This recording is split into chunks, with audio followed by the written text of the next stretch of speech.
Donc notre prochain mouvement, on va réaliser ensemble le leg pull prone. Donc le leg pull prone, donc on est à plat ventre. Donc on peut utiliser toujours la serviette ou le coussin s'il y a des contraintes dans le bas du dos sur la position à plat ventre, sinon on n'est pas obligé de prendre un coussin. Donc la première option, on a les mains de chaque côté du visage, coudes répartis de chaque côté des épaules. On aligne vertébrale cervicale, on cherche l'appui au niveau du pubis. On contracte un tout petit peu les fessiers et on engage déjà son centre. D'accord. Et ici, on va venir tout doucement expirer, serrer les fessiers, appuyer le pubis dans le sol et replacer ensuite les coudes et les mains si besoin. On abaisse les épaules, on allonge la nuque. Et à partir de cette position, expirez, inspirez, maintenez.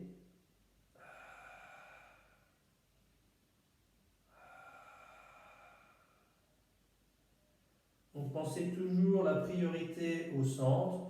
On a les deux index ici parallèles. Et je redescends sur une inspiration. L'option numéro 2, on se retrouve en appui sur les genoux, coudes sous les épaules, main à plat. On abaisse. Et là, pareil avec les alignements.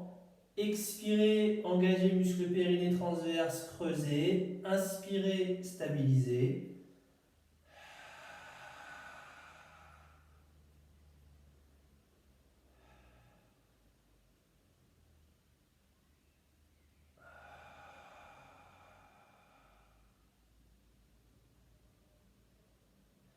Si ça chauffe au niveau des épaules, je relâche.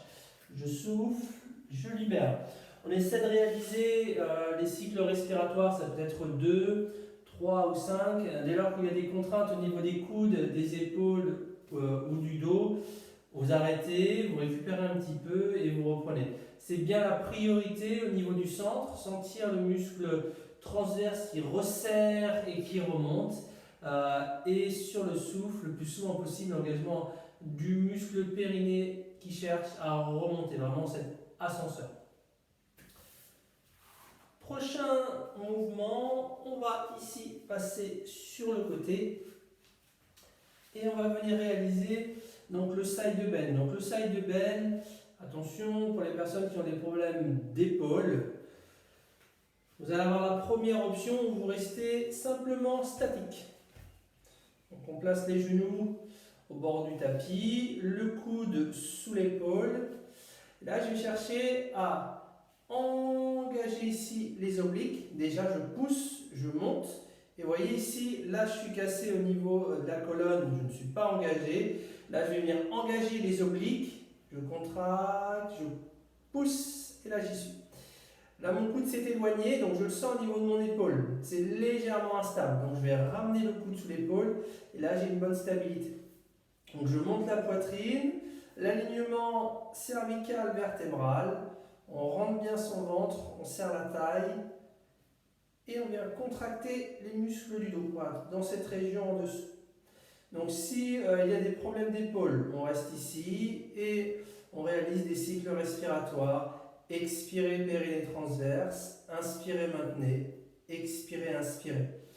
Pareil, 4-5 fois. S'il y a une douleur au bout de deux répétitions, je relâche et je fais de l'autre côté. Si tout va bien, donc une fois que la position elle est engagée, sur le souffle, j'expire, j'appuie dans le genou de terre, je m'aide ici. J'expire, genou de terre, fessier contracté, je monte. Je tends la jambe. J'amène le bras au niveau de la joue, je pousse, j'inspire, je redescends, j'appuie toujours dans mon genou de terre, je monte la poitrine, j'abaisse, stop, je tends, je monte, j'inspire, je ramène, je repose, tout doucement. Donc attention, ce mouvement est peut-être traumatisant pour l'épaule. Donc après, c'est à vous de gérer, hein, comme toute activité physique, adapter et ressentir.